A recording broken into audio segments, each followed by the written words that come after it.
If you're looking to start a podcast in 2023, then the question has probably risen into your head, especially if you are clicked on this video and watching it right now. Hi, my name's Justin. The question has probably popped into your head like, what microphone should I get? Should I even get a microphone at all? I heard on the internet that you can just start a podcast from your phone or maybe even from your computer if you have a semi-decent computer with a microphone in it. Well, in this video, I'm going to be showing you two microphones that I have used for my own podcast in the past. So let's start there. And I think that these are two of the best ones that you can buy if you are a beginner looking to start out. One of them is going to be low end in terms of price, and one of them is going to be more mid-level in terms of price. And I'll talk about all of that in a second. We're going to be comparing this guy that I'm talking into right now, which is the ATR 2100, with this guy that will come and visit me later on in the video, which is the Shure MV7. And these are both for podcasting for the most part. Let's get into it.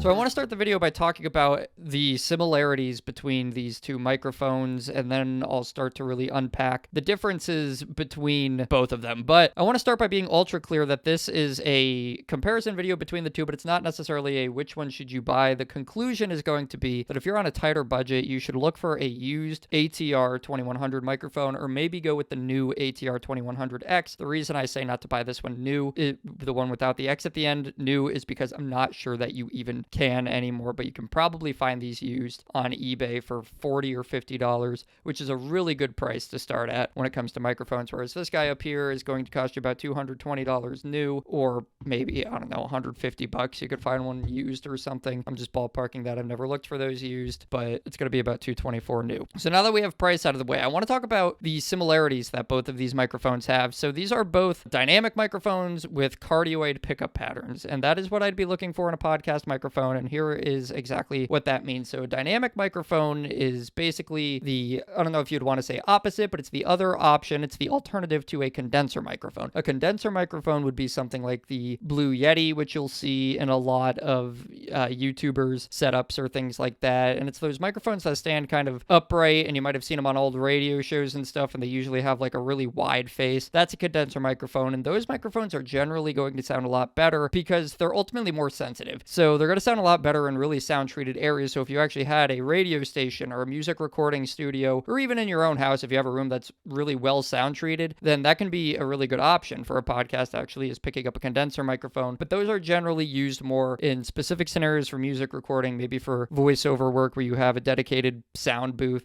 and things of that nature. For a podcast, you're going to want to go with a dynamic microphone, and a dynamic microphone is basically going to be less sensitive, and it's going to sound better in your kind of generic space, in a generic room, you know, wherever your computer is in your house, wherever you plan on doing your podcast from, in a room like this. That's not very well sound treated, probably not the least sound treated place that I have available to me, but it's not that great of sound treatment either. And then with the cardioid pattern, what that ultimately means is that they're going to be very good at picking up the sound that's right in front of them and not super good at picking up all the other sound that's happening around it. And that's another thing with those condenser microphones, is that they're usually going to have maybe a cardioid pattern option, but they're usually going to pick up a lot of sound. So you will get like the refrigerator humming, or you will get the air conditioner that's turned on, which I'm not saying you won't get with a dynamic microphone or cardioid microphone like these ones, but these ones are a lot better at blocking out kind of those extraneous, is that a word? Those extra noises in the background that might be happening during your podcast, and just picking up what's right in front of it. So you can see with this one, for example, if I start to come over here,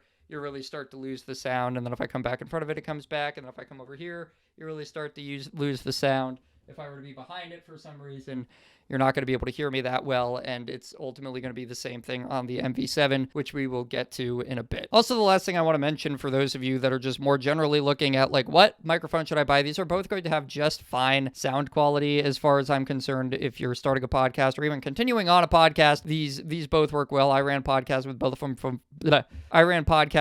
of them for quite a long time, and I continue to see them used in other podcasts that I watch or listen to, and they sound great as long as everything else is kind of in order. There's obviously going to always be other factors like what stands you're using, what you're actually connecting them into, and that kind of thing. And perhaps the most important that I almost forgot to mention that is common between both of these, and if I had to boil it down to one reason that I recommend both of these as podcast microphones for new podcast hosts, is because they can be connected via USB or via XLR, which means you can plug them into almost anything, whether it be your computer or a sound mixer or an audio recorder or anything like that, and get the best sound possible out of them. All right, so let's start comparing these two microphones. Starting with the ATR 2100, I'm going to compare these based on, I'm going to read this right off my computer, no shame here, based off of sound quality, versatility, the design, the functionality, and then the price, which I guess I already covered. About 40 or 50 bucks probably used for this one, and about 150 to 225 for this one, depending on whether or not you're getting it used and that kind of thing. As far as the sound quality goes, I do believe that the Shure MV7 has better sound quality, but it's also a little bit more high end, to the point where if you can get bad quality out of it if you don't know what you're doing that well in post-production. Actually, when I had first switched from this guy for my podcast to that for my podcast, I noticed that one had some really bad plosives, and it almost sounded more tin can than this one did. And I'm like, wow, I upgraded these microphones and I paid all this money, and the audio just didn't sound any better. So this one does a really good job at blocking out some of those plosives. Obviously, I have a windscreen on it. I would recommend that you get one if you are planning on using it regularly a lot. This one does not come with a windscreen, but it sounds good as far as I could tell. And as far as the more technical specs like frequency response, I think this one is 50 hertz to 15,000 hertz, which would be 15 kilohertz. And this guy up here is 50 hertz to 16,000 kilohertz. So the frequency response is almost the same. And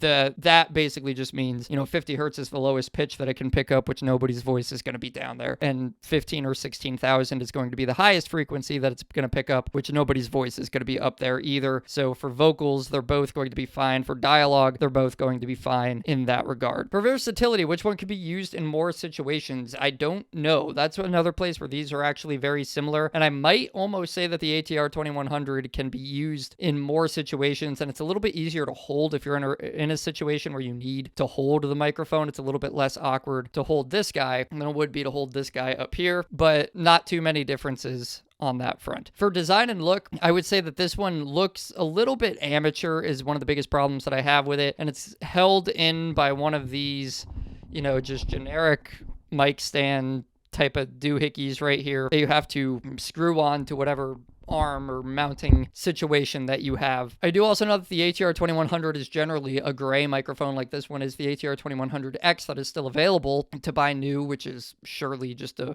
upgraded version of this, is usually in black. That does matter to me. Actually, usually gray and black are both pretty acceptable, but I'm the type of person that would not want like a pink microphone or a green microphone or anything super colorful and bubbly. Just not how I do a lot of my stuff, with the exception of the orange splashes that I use in my content. I just don't do a lot with color. So there's that. I do think that the MV7 wins when it comes to the way that it's mounted onto the stand, and you can kind of do more of this moving around. If you're in the middle of a podcast, you might decide to sit back and you have to pull the microphone with you and all of that type of thing, and you'll get less tapping on the table, or, if you start typing really aggressively or whatever. I think the MV7 is a little bit better suited to absorb a lot of that type of sound. All right, so now I realized I was getting to a point where I was just going to keep talking about how the MV7 was a little bit better, so I've decided I will switch over to that microphone so you can get a little bit of a sound comparison, and then towards the end of the video, I'll do a little bit more directly comparing the two back and forth between each other. But the MV7, like I was just saying, has a little bit better of a design because it's in this kind of cradle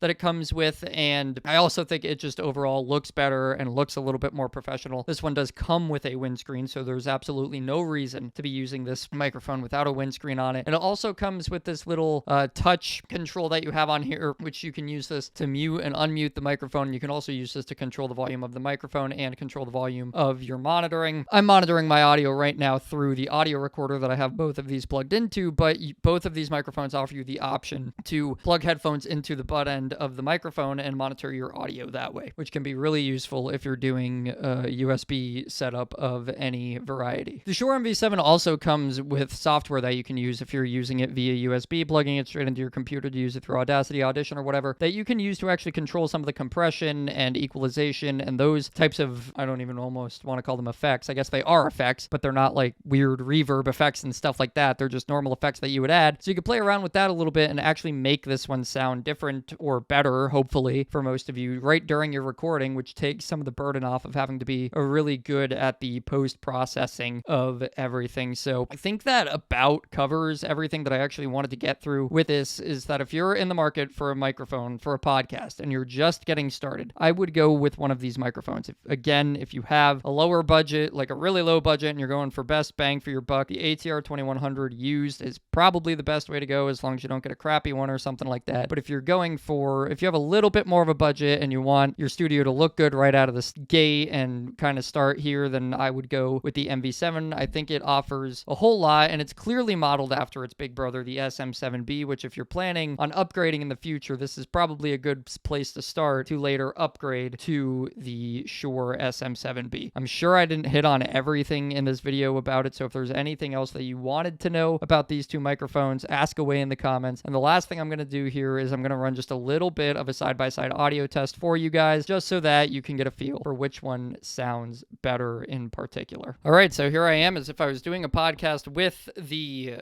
Shure. There I go. Here I am as if I was doing a podcast directly with the, what the heck is this called? Here is me as if I'm doing a podcast directly with Audio-Technica's ATR 2100. I've got it positioned about where I would have it positioned if I were doing a podcast. I'm talking with about the energy I would probably talk with if I were doing a podcast, and I've got it running through my audio recorder, my Zoom H6. I did actually take some of the compression off of the H6, which I can add, which is built right into the H6. I took that off for the sake of this video because I wanted you to get a really raw sound, but I also want you to be able to hear exactly what my voice sounds like. I'm not going to do any post EQ or anything like that in this video for obvious reasons, and you can hear some of the plosives that may or may not come through the microphone if Peter Piper picked a peck of pickled peppers. And you can also hear a little bit of like, what if I came over to this side of the microphone? What if I'm all the way back here? What if I came over to this side? Or what if I'm right in front of it? What if my lips are actually touching the foam? My voice is coming a lot out of my nose. That's obviously going to play a role for a lot of you people. Okay, let's go do a bunch of the same stuff with the MV7 now. All right, and this is me speaking directly into the MV7 as I would if I were doing a podcast with it. It's positioned about where I would want to have it if I were doing a podcast with it, and I'm trying, at least, to speak with that same tone of voice, that same energy level as I just was with the Shure, with the Audio-Technica ATR 2100. And like I said, I want to test out the plosives on these two microphones. Now, if I look straight at the camera here and have this off to the side, like pointed at a corner of my mouth, like in my opinion you should when you're doing this type of thing, then Peter Piper picked a peck of pickled peppers, and those plosives aren't too bad. But this is a microphone you got to watch out for, because if I'm sitting here talking into it as if I'm trying to look like a really cool radio DJ and I say Peter Piper picked a peck of pickled peppers, I promise I've been doing that in about the same like intensity. I'm not just going just to get it through this microphone, but it does have a little bit of an issue with those plosives. Come to think of it, if I take off this windscreen, you can see that the microphone itself is almost like